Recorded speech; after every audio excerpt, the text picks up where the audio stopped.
এবার মার্কিন যুদ্ধজাহাজ ও ইসরায়েলি বিমানবন্দরে হুতি বিদ্রোহীদের ভয়াবহ হামলা। আরো বিস্তারিত জানিয়ে দিব। এদিকে ইসরায়েলের বাস স্ট্যান্ডে গুলিতে নিহত অন্তত একজন। এবার বিপ্লবী গার্ড বাহিনীর নতুন ভূগর্ভস্থ ক্ষেপণাস্ত্র শহর উন্মোচিত। এদিকে সিরিয়ায় ইসরায়েলি হামলায় নিহত অন্তত 6 জন। আরো জানিয়ে দিব। এবার যুক্তরাষ্ট্রের সবচেয়ে বড় সামরিক ও সাইবার হুমকি চীন, দাবি রিপোর্টে। এদিকে উন্নত প্রযুক্তির সুইসাইড ড্রোন পরীক্ষা করলেন কিম জং উন। আবারও রাশিয়ায় আরো 3000 সেনা পাঠিয়েছে উত্তর কোরিয়া, দাবি সিওলের। এবং সর্বশেষে জানিয়ে দিব। এদিকে তুরস্কে সরকার পতনের ডাক, বিপাকে এরদোগান। শুনছিলেন সংবাদ শিরোনাম, এখন বিস্তারিত। তবে তার আগে অনুরোধ থাকবে এই ভিডিওতে একটি লাইক দিন এবং কমেন্টস করে জানিয়ে দিন আপনি কোন জেলা থেকে বা কোথায় থেকে আমাদের সাথে যুক্ত রয়েছেন। এবং সংবাদের সর্বশেষ গুরুত্বপূর্ণ আপডেট পেতে চ্যানেলটি সাবস্ক্রাইব করে আমাদের সঙ্গে থাকুন। এবার মার্কিন যুদ্ধজাহাজ ও ইসরায়েলি বিমানবন্দরে হুতি বিদ্রোহীদের ভয়াবহ হামলা। ইয়েমেনি সশস্ত্র বাহিনী জানিয়েছে তারা ইসরায়েল ও যুক্তরাষ্ট্রের বিরুদ্ধে অভিযান পরিচালনা করেছে। দেশটির সেনাবাহিনীর মুখপাত্র ইয়াহিয়া সারি বলেন, ইয়েমেনি ক্ষেপণাস্ত্র বাহিনী ইসরায়েলের বেন গুরিয়ন বিমানবন্দরে জুলফিকার এবং প্যালেস্টাইন 2 ক্ষেপণাস্ত্র দিয়ে হামলা চালিয়েছে। তিনি আরো বলেন, গাজার ফিলিস্তিনিদের সাথে সংহতি প্রকাশের জন্য এই হামলা চালানো হয়েছে।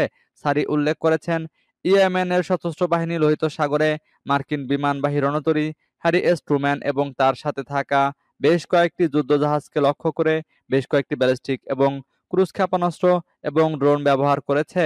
সারি বলেন, আমেরিকান যুদ্ধজাহাজের উপর গত 24 ঘন্টায় 2টি আক্রমণ চালানো হয়েছে। ইয়েমেনের বিরুদ্ধে আমেরিকান আগ্রাসনের প্রতিক্রিয়ায় এই অভিযান চালানো হয়েছে। সারি বলেন, গাজার অবরোধ প্রত্যাহার না হওয়া পর্যন্ত ইসরায়েল বিরোধী অভিযান অব্যাহত রাখবে হুতি। সারি আরো বলেছেন, ইসরায়েলের আগ্রাসন বন্ধ না হওয়া পর্যন্ত এবং গাজার অবরোধ প্রত্যাহার না হওয়া পর্যন্ত অভিযান অব্যাহত থাকবে। সূত্র প্রেস টিভি। এদিকে ইসরায়েলের বাস স্ট্যান্ডে গুলিতে নিহত অন্তত একজন। ইসরায়েলের উত্তর অঞ্চলের এক ব্যস্ত বাস স্ট্যান্ডে ভয়াবহ হামলার ঘটনা ঘটেছে। এক সশস্ত্র হামলাকারীর ছুরিয়াঘাত ও গুলিতে অন্তত একজন নিহত এবং আরো একজন আহত হয়েছেন। সোমবার ইসরায়েলের জরুরি পরিষেবা সংস্থা দ্য মেগান ডেভিড অ্যাডম এ তথ্য নিশ্চিত করেছে। ইসরায়েলি পুলিশের তথ্য অনুযায়ী হামলাকারীর বয়স 25 বছর। তিনি একটি আরব দেশের সংখ্যালঘু সম্প্রদায়ের ইসরায়েলি নাগরিক। প্রথমে তিনি দ্রুত গতির গাড়ি নিয়ে বাস স্ট্যান্ডে দাঁড়িয়ে থাকা ইসরায়েলি সৈন্যদের উপর আঘাত হানেন। এরপর গাড়ি থেকে নেমে উপস্থিত ব্যক্তিদের উপর ছুরিকাঘাত চালান। এতেও ক্ষান্ত হননি হামলাকারী। তিনি আশেপাশের পথচারীদের লক্ষ্য করেও গুলি চালান। এতে 75 বছর বয়সী এক ব্যক্তি প্রাণ হারান বলে নিশ্চিত করেছে দ্য মেগান ডেভিড অ্যাডম। হামলায় 20 বছর বয়সী এক তরুণ গুরুতর আহত হন। তাৎক্ষণিকভাবে তাকে উদ্ধার করে স্থানীয় হাসপাতালে ভর্তি করা হয়। জরুরি সেবা কর্মীদের ভাষ্যমতে, হামলায় আহত তরুণটি গাড়ির ধাক্কায় মারাত্মকভাবে ক্ষতিগ্রস্ত হন। একই সঙ্গে ছুরির আঘাতের চিহ্ন রয়েছে তার দেহে। এবার বিপ্লবী গার্ড বাহিনীর নতুন ভূগর্ভস্থ ক্ষেপণাস্ত্র শহর উন্মোচিত। ইসলামী বিপ্লবী গার্ড বাহিনী অ্যারোস্পেস ফোর্স কয়েক কিলোমিটার ভূগর্ভস্থ টানেল সহ তাদের নতুন ক্ষেপণাস্ত্র শহর উন্মোচন করেছে। পার্স টুডে আরো জানায়, ইসলামী বিপ্লবী গার্ড বাহিনীর অ্যারোস্পেস ফোর্স মঙ্গলবার তাদের শত শত ক্ষেপণাস্ত্র শহরের একটিতে ক্ষেপণাস্ত্রের একটি বিশাল ভান্ডার উন্মোচন করেছে। এইসব ক্ষেপণাস্ত্রের মধ্যে রয়েছে খাইবার শেখান, হাজ কাসেম, এমাদ, সিজিল, কাদর এইস এবং ক্রুজ পাবে ব্যালিস্টিক ক্ষেপণাস্ত্র। ইরানের সশস্ত্র বাহিনীর প্রধান মেজর জেনারেল মোহাম্মদ বাকেরি এবং ইসলামিক বিপ্লবী গার্ড বাহিনীর অ্যারোস্পেস ফোর্সের কমান্ডার ব্রিগেডিয়ার জেনারেল আমির আলী হাজিজাদে ওই উন্মোচন অনুষ্ঠানে উপস্থিত ছিলেন। ভূগর্ভস্থ ক্ষেপণাস্ত্র শহর পরিদর্শনকালে মেজর জেনারেল বাকেরি ইরানি সশস্ত্র বাহিনীর সক্ষমতার গুরুত্বের উপর জোর দেন। তিনি বলেন, ইরানের সশস্ত্র বাহিনী অত্যন্ত গুরুত্ব সহকারে তাদের অগ্রগতি, উন্নয়ন ও সক্ষমতা বৃদ্ধির পথ অব্যাহত রেখেছে। তিনি আরো বলেন, ট্রু প্রমিস 1 এবং 2 এর সফল অভিযানের পর আমরা জানি শত্রুর ক্ষতি এবং দুর্বলতা কোথায়। আমরা সেই পয়েন্টগুলোতে আঘাত হানার জন্য আমাদের লৌহমুষ্টিকে আরো বেশি শক্তিশালী করব। এদিকে সিরিয়ায় ইসরায়েলি হামলায় নিহত অন্তত 6 জন। সিরিয়ার দক্ষিণ অঞ্চলে ভয়াবহ ইসরায়েলি হামলায় কমপক্ষে 6 জন নিহত হয়েছে। দেশটির পররাষ্ট্র মন্ত্রণালয়ের বরাতে ব্রিটিশ সংবাদ সংস্থা রয়টার্সের এক প্রতিবেদনে উঠে আসে এ তথ্য। প্রতিবেদনে বলা হয়, সিরিয়ার দক্ষিণাঞ্চলের কয়া প্রদেশে চালানো হয় এ হামলা। অপরদিকে নিজ ভূখণ্ডে ইসরায়েলি আগ্রাসনের নিন্দা জানিয়েছে সিরিয়া সরকার। পাশাপাশি আন্তর্জাতিক তদন্তেরও দাবি জানানো হয়। এই ঘটনায় জাতিসংঘের নিরাপত্তা পরিষদে ওঠে সমালোচনার ঝড়। নিন্দা জানানো হয় ভয়াবহ এ হামলার। এ সময় শান্তি প্রতিষ্ঠায় ইসরায়েলের উপর চাপ প্রয়োগের আহ্বানও জানায় সংস্থাটি। অপরদিকে সিরিয়ায় ইসরায়েলি আগ্রাসনে উদ্বিগ্ন মধ্যপ্রাচ্যের দেশগুলো। হামলা বন্ধের দাবি জানিয়েছে সৌদি আরব, কাতার সহ আরও কিছু দেশ। যুক্তরাষ্ট্রের সবচেয়ে বড় সামরিক ও সাইবার হুমকি চীন, দাবি রিপোর্টে।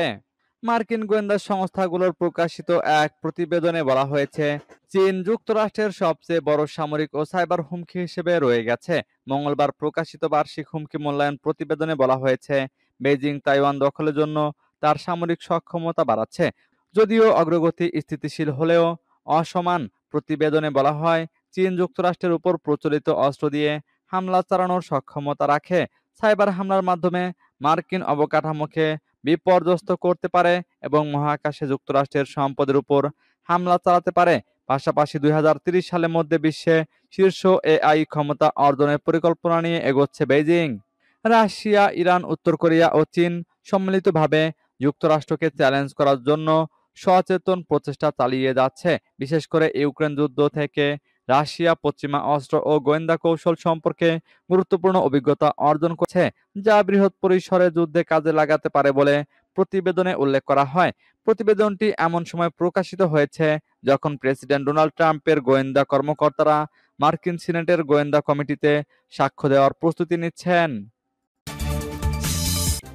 এদিকে উন্নত প্রযুক্তির সুইসাইড ড্রোন পরীক্ষা করলেন কিম জং উন।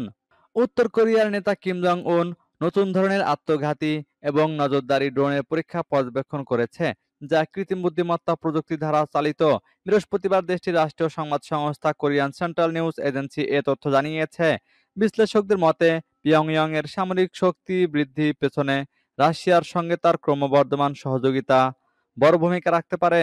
উত্তর কোরিয়া 2023 সালের আগস্টে তাদের সামরিক ড্রোন উন্মোচন করেছিল। বিশেষজ্ঞরা মনে করেছেন, রাশিয়ার সঙ্গে ক্রমবর্ধমান সম্পর্কের কারণেই এই উন্নতি সম্ভব হয়েছে। উত্তর কোরিয়া সম্প্রতি মস্কোর সঙ্গে একটি ঐতিহাসিক প্রতিরক্ষা চুক্তি স্বাক্ষর করেছে এবং ইউক্রেন যুদ্ধের জন্য রাশিয়ায় হাজার হাজার সেনা পাঠানোর অভিযোগ উঠেছে। এ নিয়ে দক্ষিণ কোরিয়া বারবার সতর্ক করে বলেছে, পিয়ংইয়ং ও মস্কোর মধ্যে প্রযুক্তি বিনিময়ের মাধ্যমে উত্তর কোরিয়া বিপজ্জনক সামরিক সক্ষমতা অর্জন করতে পারে। বৃহস্পতিবার কিম জং উন উত্তর কোরিয়ার মানববিহীন প্রযুক্তি কমপ্লেক্সে তৈরি বিভিন্ন ধরনের নজরদারি ও আত্মঘাতী ড্রোনের পরীক্ষা পর্যবেক্ষণ করেন। কোরিয়ান সেন্ট্রাল নিউজ এজেন্সি জানিয়েছে, নতুন ধরনের কৌশলগত নজরদারি ড্রোন ভূখণ্ড ও সমুদ্রে শত্রু বাহিনীর গতিবিধি পর্যবেক্ষণের সক্ষমতা রাখে। আবারও রাশিয়ায় আরও 3000 সেনা পাঠিয়েছে উত্তর কোরিয়া, দাবি সিওলের। চলতি বছর রাশিয়ায় অতিরিক্ত 3000 সেনা পাঠিয়েছে উত্তর কোরিয়া এবং কিয়েভের বিরুদ্ধে লড়াইয়ে মস্কোকে সাহায্য করার জন্য এখনও ক্ষেপণাস্ত্র, কামান এবং গোলাবারুদ সরবরাহ করছে পিয়ংইয়ং। বৃহস্পতিবার সিওলের সামরিক বাহিনী কথা জানিয়েছে।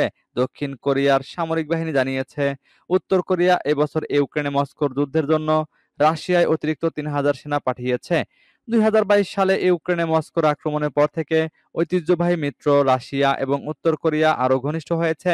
কিম জং উনকে মস্কোকে সাহায্য করার জন্য হাজার হাজার সেনা এবং অস্ত্রের কন্টেইনার পাঠানোর অভিযোগ করেছে সিওল।